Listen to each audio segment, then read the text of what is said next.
Pertanyaan selanjutnya dari Didik Setiawan. Pertanyaan dasar, apa sih pentingnya podcast? Gimana cara lu ngejamin konten podcast berguna? Apa sih pentingnya podcast? Oke.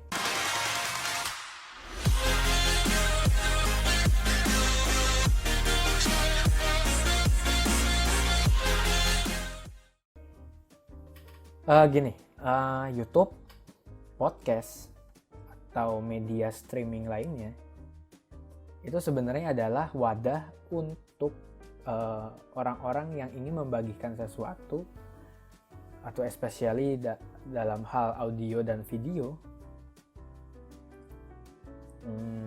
ke dunia luar atau ke dunia maya.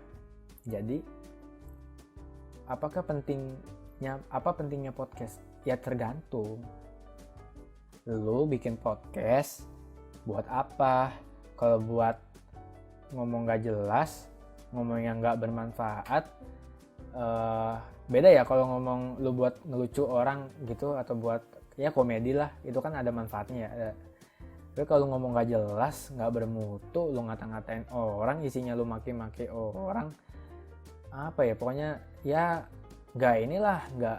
lu nggak nambah apa-apa dari situ, mungkin cuma nambah rasa benci orang kayak gitu sama itu, atau lu mengadu domba orang atau menggosip kayak gitu.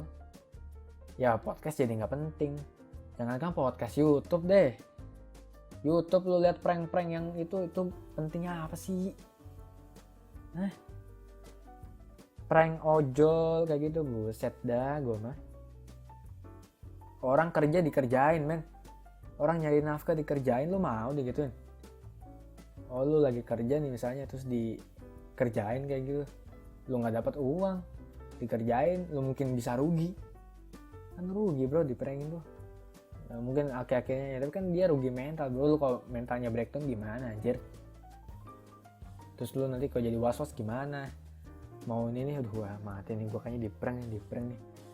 Gue tinggal aja lah. Kan jadi orang jadi parnoan kayak gitu, nggak penting kan. Nah jadi tergantung tujuan lu bikin podcast untuk apa. Kalau gua bikin podcast untuk membagikan pemikiran gua pengen dapat feedback dari orang, gua pengen diskusi sama orang.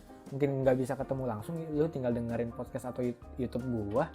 Kalau nggak suka komen, udah kita jadi diskusi, udah gitu. Penting nggak? Ya menurut gua penting. Kalau menurut lu nggak penting, ya udah, itu seterah lu kayak gitu. Nah, gimana cara lu ngejamin konten podcast berguna? Menurut gua ya lu harus selalu memperbaiki konten lu. Dari mana lu tahu konten lu bagus atau gimana? Lu dari mana? Lu bisa memperbaiki ya lu dari feedback, komen-komen, dari komen-komen yang membangun tentunya dari orang-orang yang peduli sama lu, yang pengen lu maju kayak gitu. Gue emang nggak bisa ngejamin konten gue bagus, dan gue yakin semua content creator itu nggak bisa ngejamin kontennya bagus, dan itu tergantung penilaian orang masing-masing lah. YouTube misalnya Ria Ricis kayak gitu, atau Ardita Dika yang isinya mungkin komedi atau isinya cuma paranormal experience. Apakah itu berguna? Ya mungkin sebagai orang berguna untuk melepas stres, tapi mungkin sebagai orang, apaan sih ini, gue buang-buang waktu. Jadi tergantung sudut pandang, tergantung orang. Gue nggak bisa, dan Radit pun juga nggak berpikir untuk bikin kontennya terjamin mutunya. Ya mungkin ada suatu saat dia bagus, atau ada suatu saat dia jelek kayak gitu. Jadi yang bener ada menurut gue selalu trial and error, selalu di training, selalu dites. Lu udah bikin sebaik mungkin, lu upload, terus dapat feedback ada yang kurang, ya udah lu perbaiki yang kurang itu. Udah sesimpel itu. Gue emang nggak bisa ngejamin, dan semua orang juga nggak bisa ngejamin. Yang bisa gue jamin adalah gue jamin kalau gue bakal terus berproses, bakal terus memperbaiki yang kurang.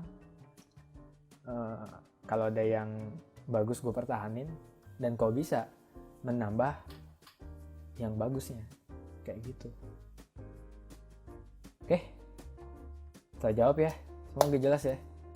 Jadi intinya adalah lu nggak usah mikir, lu nggak usah maksudnya nggak usah terlalu banyak mikir untuk penting gak sih ini konten gue kalau gue upload, guna gak sih sama orang. At least lu mengorekkan sesuatu yang, atau apa ya, ada ilmu yang bisa diambil, mungkin cuma beberapa, cuma secuil aja, itu udah berguna menurut gue buat orang, sebagian orang. Jadi untuk buat podcast, untuk lu yang pengen buat podcast atau YouTube, nggak usah terlalu banyak mikir di awal ya. Di awal tuh nggak usah terlalu banyak mikir di penting atau enggaknya konten lu, guna atau tidaknya konten lu nanti. Yang penting adalah lu upload, lu terima feedbacknya, lu perbaiki, dan lu terus itu looping selalu kayak gitu. Menurut gua bikin karya sih kayak gitu menurut gua ya.